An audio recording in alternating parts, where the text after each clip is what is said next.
Bonsoir. Bon, moi je trouve ça magnifique. Bon, c'est super beau.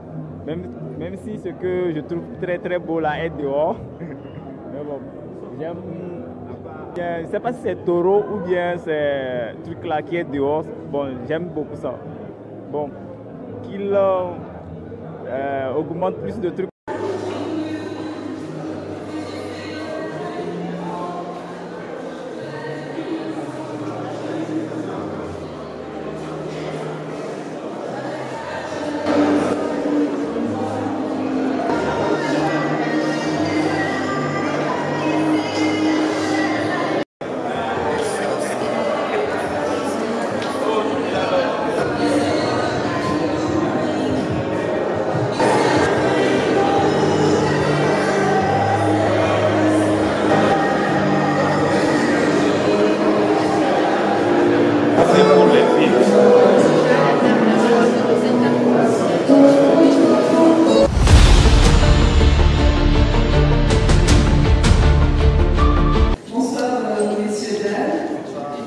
Bienvenue dans ce magnifique showroom à Safe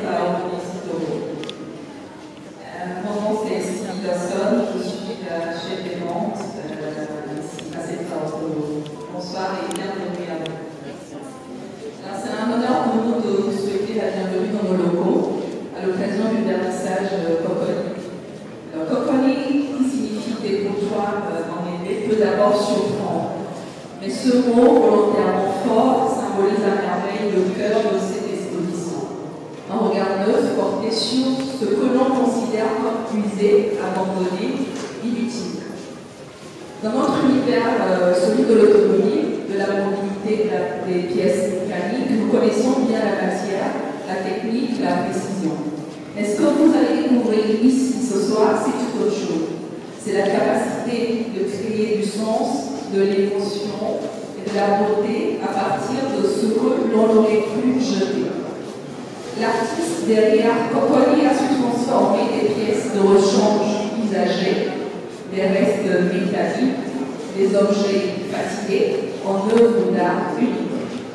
À travers ces créations, c'est tout un discours sur la durabilité, le recyclage, la mémoire des objets qui s'ouvrent à nous. En tant qu'entreprise, on doit engager pour une mobilité responsable.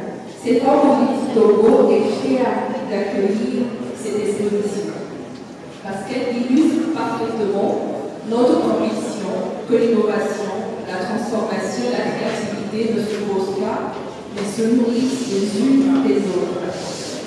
Nous remercions sincèrement la galerie et les artistes pour leur vision, leur audace et leur capacité à faire dialoguer art et industrie. Merci également à toutes les équipes qui ont contribué à donner vie à ce projet. Nous vous invitons à découvrir, à vous interroger, à vous laisser surprendre. Bienvenue donc à Coconi, tout ce qui est usé retrouve sa valeur, où la mobilité devient matière à l'intégration.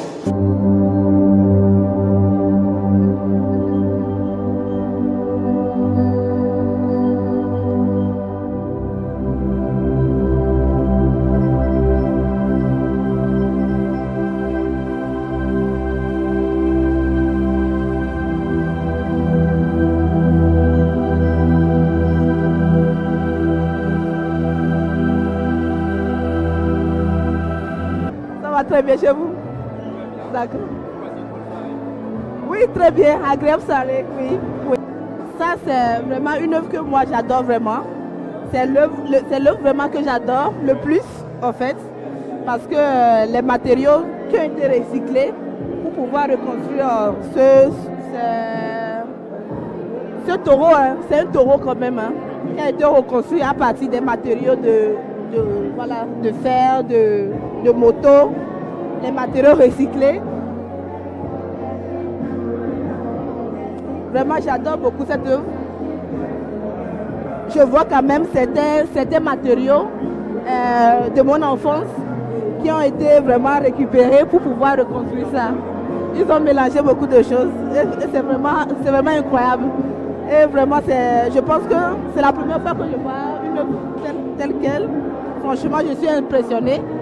Et vraiment, je félicite quand même l'artiste pour l'œuvre. C'est pas facile, hein. Ça doit être des heures de travail, des jours quand même, voilà. Franchement, c'est impressionnant. Bravo, bravo vraiment à l'artiste. Voilà. Celle qui me plaît le plus, voilà. Oui, pourquoi pas, ouais. Ok, un mot, déjà félicitations, vraiment, c'est vraiment du boulot. C'est vraiment du boulot et puis bon vent. Je suis sûre que ça va exploser, il va vendre beaucoup plus d'œuvres. Voilà, merci. Par exemple, ici c'est l'énergie, c'est la force brutale. Donc, je vois effectivement ce disque d'embrayage, je vois ici les ressorts et je vois ici les pignons et ainsi de suite.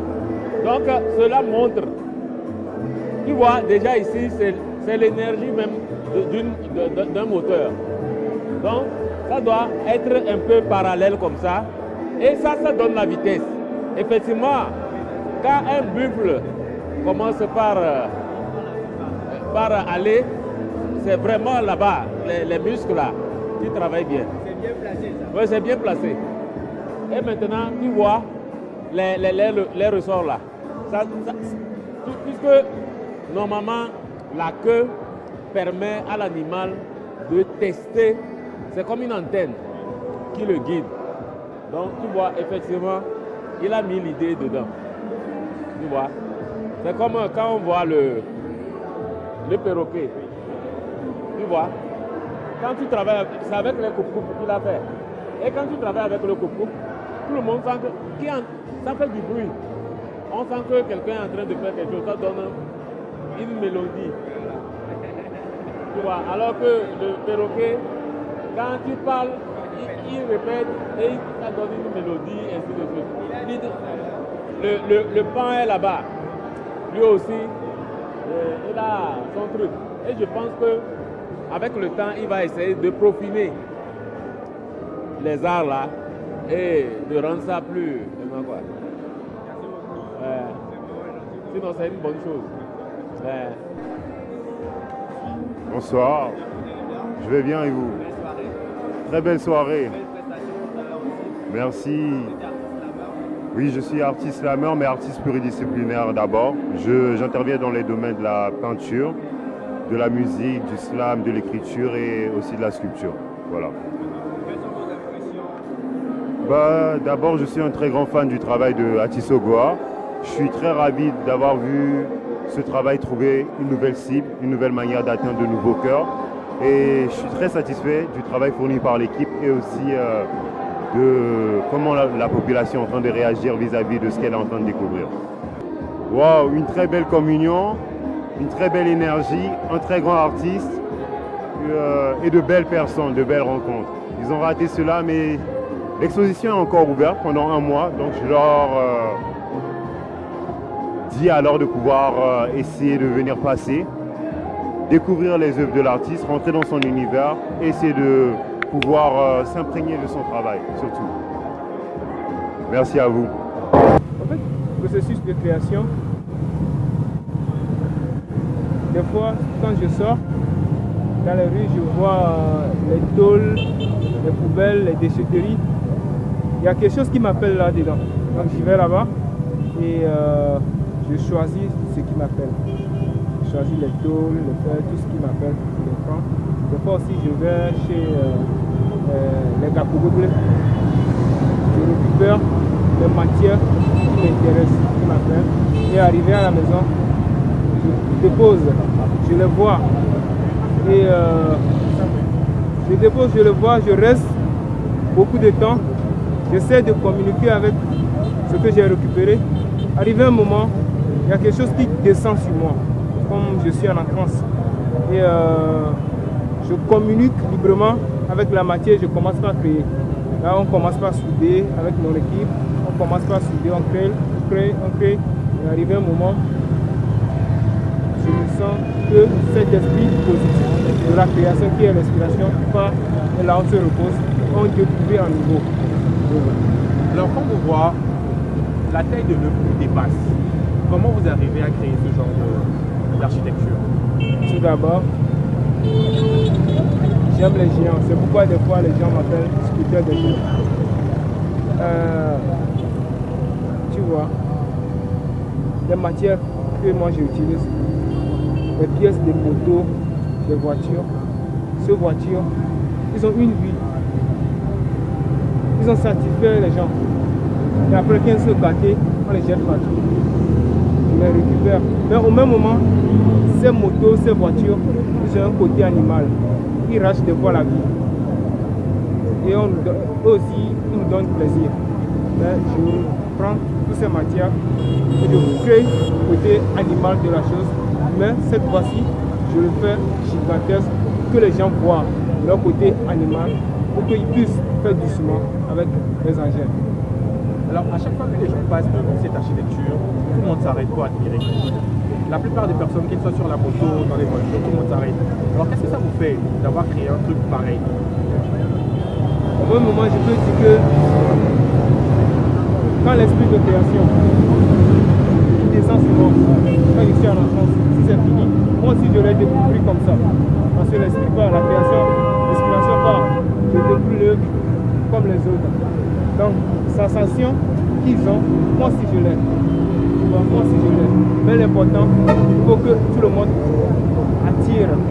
arrive à prendre quelque chose de cette œuvre. Fait leur leçon de vie. Voilà. Justement, est-ce que derrière cette création, est-ce qu'il y a un message que vous voulez véhiculer à la population? Derrière cette œuvre, il y a un message. Il y a un message très fort.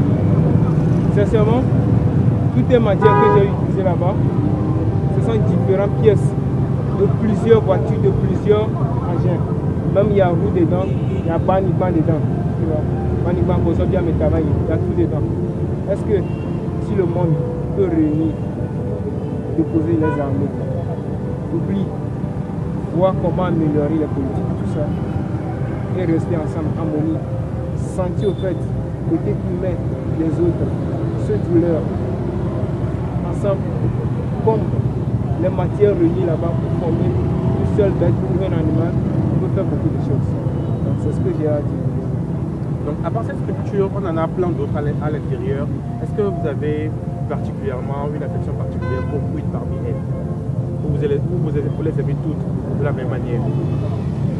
Non, je peux vous dire simplement que